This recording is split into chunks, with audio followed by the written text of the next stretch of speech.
नमस्कार, मी हर्षल आंबेकर. यावल न्यूज लाईव्हमध्ये आपले सर्वांचे स्वागत आहे. नुकतेच महाराष्ट्र शासनाने ई पीक पाहणी ही जी ॲप आहे ही बंद करण्याचा निर्णय घेतलेला आहे व शेतकऱ्यांना पीक पेरा टाकण्यासाठी सहाय्यकाची नेमणूक करण्यात आलेली आहे.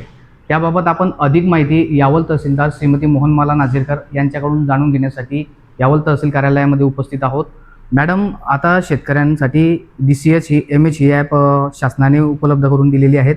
त्याबाबत सविस्तर माहिती आपण आमच्या दर्शकांना व शेतकऱ्यांना सांगा, आपल्याला नम्र विनंती. शासनाने यापूर्वी ई पीक पाहणी ॲप आणलेलं होतं.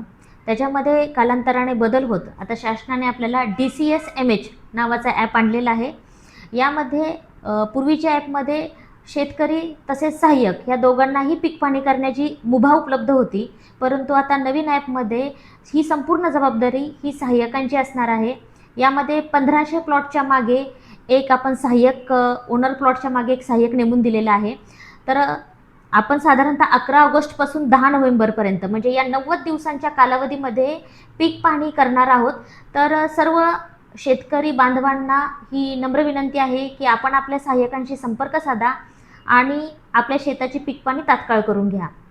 आपण जर आपल्या शेताची पीक पाहणी या वेळेमध्ये पूर्ण केली नाही तर शासनाकडून मिळणारे पिकांचे विविध अनुदान असेल, त्यानंतर नैसर्गिक आपत्ती झाल्यास मिळणारी नुकसान भरपाई असेल, पीक विमा असेल किंवा शासनाच्या वेगवेगळ्या योजनांचा लाभ हा जर आपला 12 अपडेटेड नसेल तर आपण या लाभापासून वंचित राहू शकता. तर सर्वांना ही नम्र विनंती की आपण तात्काळ आपली पीक पाहणी करून घ्यावी. सर्व शेतकऱ्यांनी आपली पीक पाहणी ही सहाय्यक यांच्याकडून करून घ्यायची आहे व आपल्या गावामध्ये शासनाने ई पीक पाहणी सहाय्यक हे नेमलेले आहे. धन्यवाद.